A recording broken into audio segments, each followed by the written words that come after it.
ક્યારે વિચાર્યું છે કે કેમ એક નાનકડી સોય પાણીમાં ડૂબી જાય છે પણ હજારો ટનનું જહાજ આરામથી તરે છે? અથવા તો ગરમ હવાનો ફુગ્ગો કેમ હંમેશા ઉપરને ઉપર જ જાય છે? વેલ, આ બધા પાછળ એક જ સિમ્પલ સાયન્ટિફિક કારણ છે: ડેન્સિટી. તો ચાલો આજે આ ડેન્સિટી શું છે એને બરાબર સમજીએ. ચાલો એક મસ્ત સવાલથી શરૂઆત કરીએ. એક નાનકડો લોખંડનો ટુકડો લો અને એને પાણીમાં નાખો. શું થશે? તરત જ ડૂબી જશે, રાઈટ? પણ બીજી બાજુ એક આખો પહાડ જેવડો આઈસબર્ગ, જેનું વજન લાખો કિલો હોય, એ સમુદ્ર પર મસ્ત તરતો રહે છે. આવું કેમ? આ કોઈ જાદુ નથી, આ તો પ્યોર સાયન્સ છે. તો આ બધા સવાલોનો જવાબ છે શું? એ છે એક જ શબ્દ: ડેન્સિટી. પણ આ ડેન્સિટી છે શું? ચાલો આ કોયડાની ચાવીને જરા નજીકથી જોઈએ. સાયન્સની ભાષામાં કહીએ તો ડેન્સિટી એટલે કોઈપણ વસ્તુના માસ એટલે કે એના દળ અને એના વોલ્યુમ એટલે કે એના કદ, આ બંનેનો રેશિયો. સિમ્પલ ફોર્મ્યુલા છે: ડેન્સિટી બરાબર માસ ભાગ્યા વોલ્યુમ. આને આમ પણ સમજી શકાય. માની લો કે એક રૂમમાં 5 લોકો છે અને બરાબર એટલા જ મોટા બીજા રૂમમાં 50 લોકો છે, તો બીજો રૂમ વધારે ડેન્સ કહેવાય, બરાબર ને? બસ એ જ રીતે કોઈ પદાર્થમાં ઓછી જગ્યામાં જેટલા વધારે કણ ભરેલા હોય એની ડેન્સિટી એટલી જ વધારે હોય છે. હવે જોઈએ કે સોલિડ્સ, લિક્વિડ્સ અને ગેસીસ એટલે કે પદાર્થની આ 3 અલગ અલગ અવસ્થાઓમાં ડેન્સિટી કેવી રીતે કામ કરે છે. આ બધો ખેલ છે ને એમની અંદરના મોલિક્યુલ્સની ગોઠવણોનો છે. અહીં આ જુઓ તો ખ્યાલ આવશે. સોલિડમાં મોલિક્યુલ્સ એકદમ ટાઈટ પેક્ડ હોય છે. પ્રવાહીમાં એ થોડા છૂટા હોય છે, આમ તેમ ફરી શકે.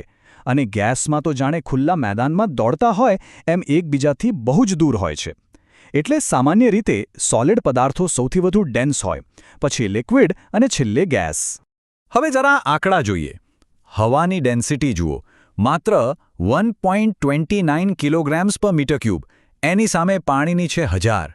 અને લોખંડ? એ તો છેક 7870 કિલોગ્રામ્સ પર મીટર ક્યુબ. આનો મતલબ એ થયો કે એક સરખા બોક્સમાં લોખંડ પાણી કરતાં લગભગ 8 ગણું વધારે અને હવા કરતાં તો લગભગ 6000 ગણું વધારે સમાઈ શકે. આટલો મોટો ફરક છે. પણ અહીંયા એક સવાલ થાય: જો સોલિડ્સ વધુ ડેન્સ હોય તો પછી બરફ, જે પાણીનું સોલિડ ફોર્મ છે, એ પાણી પર તરે છે કેવી રીતે? અહીંયા જ કુદરતનો એક જબરદસ્ત અપવાદ સામે આવે છે. આ જ છે આખી ગેમ ચેન્જર વાત. મોટાભાગના પદાર્થો જ્યારે થીજી જાય ને ત્યારે સંકોચાય છે, એટલે એમની ડેન્સિટી વધે છે.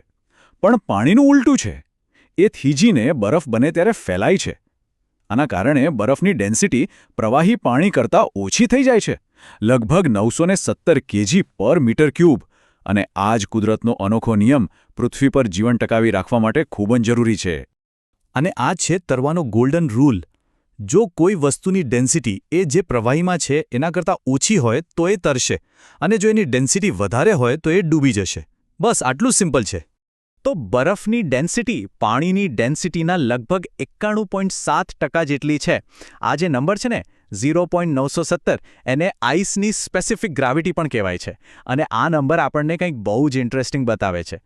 આ 91.7%નો આંકડો જ આપણને બતાવે છે કે કોઈપણ આઈસબર્ગનો કેટલો ભાગ પાણીની નીચે હશે. એનો મતલબ એ છે કે આપણને તો આઈસબર્ગનો ખાલી 8.3% ભાગ જ ઉપર દેખાય છે. બાકીનો 91.7% વિશાળ હિસ્સો તો પાણીની અંદર છુપાયેલો હોય છે. હવે સમજાયું કે ટીપ ઓફ ધી આઈસબર્ગવાળી કહેવત ક્યાંથી આવી હશે? ડેન્સિટીનો આ કોન્સેપ્ટ ખાલી પાણી પૂરતો જ નથી. આપણે બધાએ અનુભવ્યું હશે કે સળગતી મીણબત્તીની ઉપરની હવા ગરમ લાગે છે, ખરું ને? પણ એ ગરમ હવા ઉપર જ કેમ જાય છે? જવાબ ફરી એકવાર છે: ડેન્સિટી. આખી પ્રોસેસ છે ને એકદમ સિમ્પલ છે. જ્યારે હવા ગરમ થાય ત્યારે એના મોલિક્યુલ્સને એનર્જી મળે છે અને એ એકબીજાથી દૂર ભાગે છે. એટલે હવાનું વોલ્યુમ વધી જાય છે. હવે માસ તો એટલું જ રહ્યું, પણ વોલ્યુમ વધી ગયું. એટલે શું થયું? ડેન્સિટી ઘટી ગઈ. અને ઓછી ડેન્સિટીવાળી ગરમ હવા વધુ ડેન્સિટીવાળી ઠંડી હવાની ઉપર તરીને ઉપર ચડે છે. અને આ પ્રિન્સિપલનું સૌથી મસ્ત, સૌથી ક્લાસિક ઉદાહરણ કયું? એ છે હોટ એર બલૂન.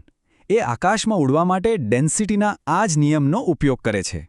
બલૂનની અંદર એક બર્નર હોય છે જે હવાને ગરમ કરે છે. આ ગરમ હવા બહારની ઠંડી હવા કરતાં ઓછી ડેન્સ થઈ જાય છે.